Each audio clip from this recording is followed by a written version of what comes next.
Кыргыз Республикасынын куралдуу күчтөрүнүн апталык аскердик жаңылыктары. Сиздер менен мен Элиза Арапбаева, саламатсыздарбы?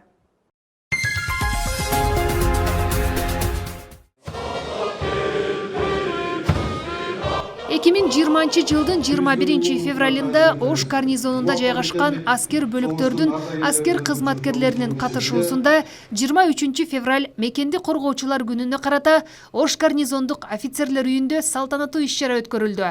Бул иш-чарага Ош шаарынын мекеме жетекчилери жана 8-гвардиялык мотоаткыштар дивизиясынын командири полковник Исахов катышты. Уруксат берсеңиздер, генералдык штабтын башчысы генерал-майор Дүйшөнбиев Райымберди Сейдахматовдун атынан Курактагы аскерлер бөлүмүнүн кол башчысы полковник Карасатов Алмаз Оғановичтин атынан жана өзүмдүн атыман сиздерди келе жаткан 23 февраль мекен коргоочу байрамыңар менен чын жүрөктөн куттуктайм. Буйругун негизинде биринчи даражадагы мыкты аскердик кызматы менен медали менен гвардия полковниги Улукбек Ишатович чыгасын. Иш-чаранын жүрүшүндө үлгүлүү аскер кызматкерлерине баалуу белектер, медалдар жана грамоталар тапшырылды. Белгилей кетүүчү нерсе, Кыргыз Республикасынын куралдуу күчтөрүнүн башкы штабынын башчысынын атынан Каныбеков Закирбек баалуу белек менен сыйланды. Мен Каныбеков Закирбек, 12 жаштамын, 6 класста окуйм. Мен чоңойгондо атама окшоп военный болгум келет. Анткени военный өзүн мекенин коргойт.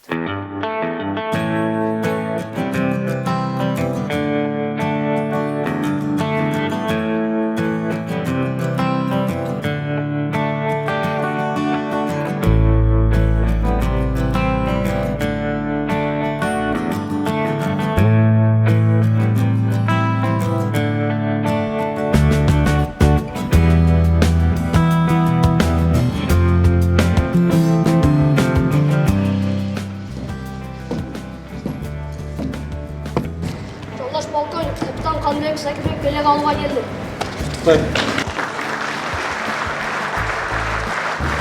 Болчок бекенчилер, уже капитан. Жаңы жыл алдында бизде генералдык штабтын башчысына ушул жолдош капитан баягындай кат жүзүндө маалымат жөнөткөн. Ошол каттын Турсулай Бабажанын урматтуу офицерлер азыр бизге келип, уруксат берсеңиздер, катты сиздерге жеткирүү менен бирге генералдык штабтын башчысынын каты эң кичинекей белекчеси бар эле, ошону тапшырып коюшка уруксат этесиздер. Кымбаттуу Закирбек, сени 23 февраль мекенди коргоочулук күнү менен куттуктайм. Бул күн жалпы элибиз үчүн өз мекенин чет душмандардан коргогон баатырларыбыздын, жоокерлерибиздин эрдигин даңаланган майрам болуп эсептелет. Сени келечекте Кыргыз армиясынын катарында ата мекенine жан дили менен кызмат кылган кыргыздын улуу катары көргүбүз келет. Анткени сенде максатыңа жетүү үчүн бардык сапатта ак ниеттүүлүк, эр жүрөктүүлүк жана билим чыдамкайлык бар экенине ишенебиз.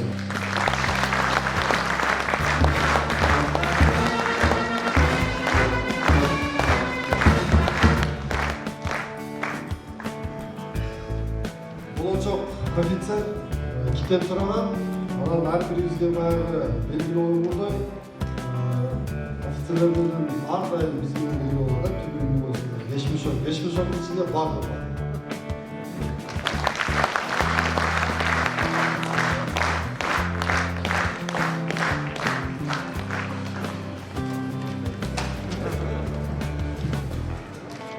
Ош гарнизонунун башчысынын өздүк куралын сыйлоо жөнүндө буйругун жеткирүү үчүн сөз.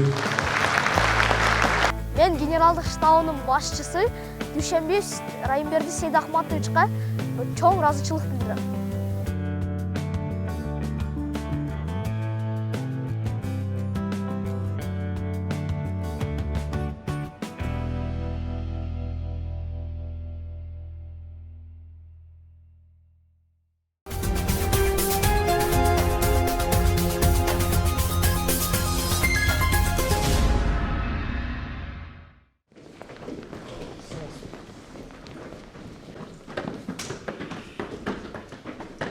Ташын көрүп турасыздар. Кальций таш бул тунук жана өңсүз оптикалык инструмент эки жакты чагылдыруудоо үчүн буюмдар үчүн колдонулат. Бул жерде Кыргызстан түштүк аймагынын физикалык географиялык картасы негизинен 3 областтардан турат. Жалал Абад, Ош жана Баткен. Жалпы аянты 70 000 км квадрат жана калкын саны 3 миллиондон ашык. 02-626 жана 01-692 аскер бөлүгүнүн жоокерлери Ош шаарында жайгашкан Сулайман Тоо музейине саякатка чыгышты. Бул саякаттоо жоокерлердин кыргыз элинин тарыхын тереңирээк билүүсүнө жана 23 февраль мекенди коргоочулар күнүнө карата майрамдык куттуктоо катары 02-626 аскер бөлүгүнүн аскер айымдарынын атынан уюштурулду. 2 метрди түзөт, салмагы бири 200-350 килограмм. Жана тоечки. Тоечки бул мына мүйүзүнө карап канча жашта экенин билсе болот. Аналарын эсептейби? Эсептеп канча жашта экенин билсе болот. Биз бүгүн 02-626 аскер бөлүгүнүн аскер айымдарынын атынан төрайымынын планынын негизинде жоокерлерибизди Ош шаарынын тарыхын билүүгө Ош шаарында жайгашкан Сулайман Тоо музейине алып келдик. Бул жерде ошо биздин Ош шаарынын башталган күнүнөн баштап азыркы убакытка чейин бардык тарыхтарын көрсөтүп жатабыз жоокерлерге. Ушу биздин жоокерлер аябай өздөрүнүн ушу көпчүлүгү алыс жерден болгондуктан аларга аябай кызыктуу болуп жатат бул Сулайман Тоого келип өздөрүнүн тарыхын билгенге. Биз дагы ушул кийинки бул биздин жоокерлердин кийинки өздөрүнүн кайсы жерде болбосун Ош шаары болобу Кыргызстандын тарыхын билиш керек. Ошол үчүн биз бүгүн ушундай план кылып азыр Сулайман Тоо музейинде жүрөбүз.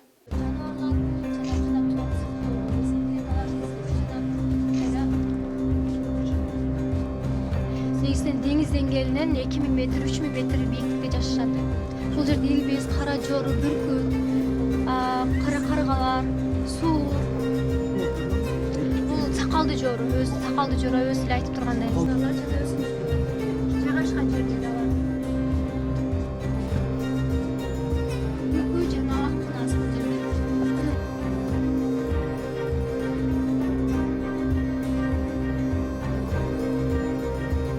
Бүгүн 23 февралга карата биздин өздүк курамды 026 аскер бөлүгүнүн айымдар тарабынан бизди шаар айландырып жана ошондой эле Сулайман Тоо музейине келдик. Бул жерде биз кайсыл жерде кандай кен байлыктар бизге чейинки 10-15 кылымдагы ата бабаларыбыз жашап кеткен жерлерди көрдүк. Кандай жаныбарлар бар кайсыл жерде, дагы эмнелер барды. Бул да болбосо бизге өзүнчө бир таасирдүү болду. Көптөгөн нерселерди көрдүк бул жерден. Баалуу таштар, ата бабаларыбыздан калган илгерки буюм тайымдарды көрүп жатабыз. 10-чу, 11-чи, 12-чи кылымдарда колдонгон ата бабаларыбыздын курал жарактарын көрдүк бул жерде.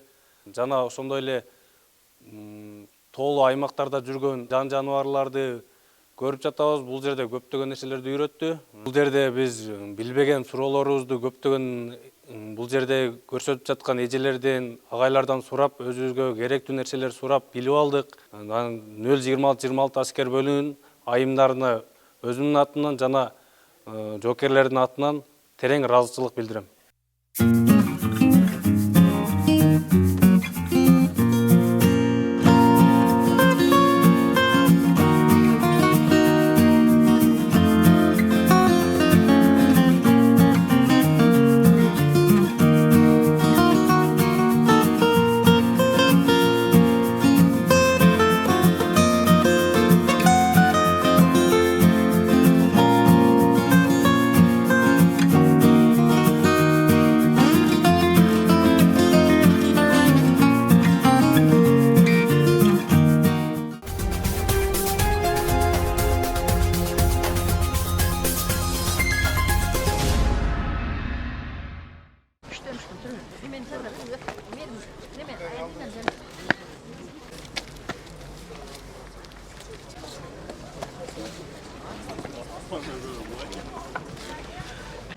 Bak Maratlı vur. 2020 жылдын 20 февралында Кыргыз Республикасынын куралдуу күчтөрүнүн кургактагы аскерлеринин түштүк аймагында жайгашкан бардык аскер бөлүктөрүндө 23 февраль мекенди коргоочулар күнүнө карата мектеп окуучуларына мекенди сүйүүгө, мекенчил сезимдерин ойготуу, аскердик патриоттуулукка тарбиялоо, ошондой эле жаш өспүрүмдөр арасында зомбулук көрсөтүүнү жоюуга салым кошуу максатында ачык эшик күнү өткөрүлдү. Бул өйдөгө чыгат. Өйдөгө чыгып туруп, андан кийин ылдый көздөй түшөт. Окоптун ичинде бекинген адам болсо, окоптун ичине атса да болот. 4 базага байланышка. Байланышта. Проверка связи. Кабыл. Түшүндүңөрбү? 4 бул бизе эмнеде жүргөн патруль. Булар дагы антеннасы экиге бөлүнөт. Штырывой антенна, мына Мотороланыкындай эле тегизгечтек, адан сырткары дальныйга 300 километрге дери тартат. Анда уже мына дипильный антенна деп коет. Орнотуп, анан жиптен тартып, бир жанагы укрытияга барып, бекинүүчү жерге барып туруп, тартканда эшик ачылат. Бул блокировкада турганда эмес, себеби ключмен жанагы блокировкадан чарып койдум. Анан өзүн келип ачпаш үчүн алыстан туруп, себеби ачканда жарылып кетиши мүмкүн. Бүгүн биз ушу ачык эшик күнүнө келдик. Ушундай нерселерди өткөзүп турган баары окуучуларга чоңойгонго мотивация берет да. Өзүнүн ата мекенин коргогону.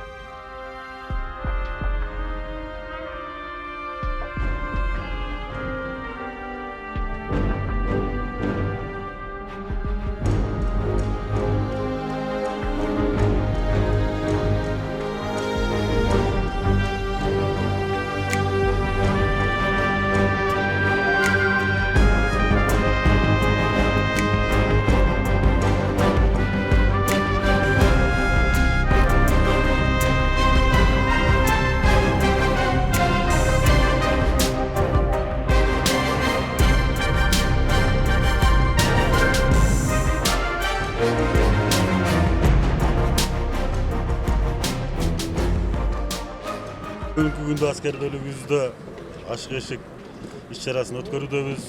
Бул иш-чаранын өткөрүү максаты аскер бөлүгүбүздөгү курал-жарактарды, техникаларды биздин келечектеги муундарга көрсөтүү, таанытуу болуп эсептелет. Жана ошондой эле мектеп окуучуларына өзүнүн элин, жерин патриоттуулукка үндөө максатында өткөрүлүп жатат. Бул ачык эшик максатын өткөрүү максатындагы техникаларды, курал-жарактарды көрсөтүп, өзүнчө точкаларды окуу жерлерин дайындаганбыз.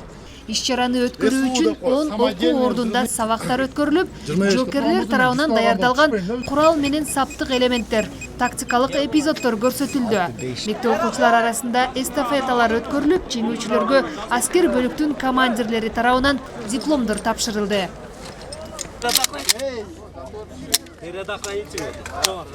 Эми колун көтөрөсүң. Болду.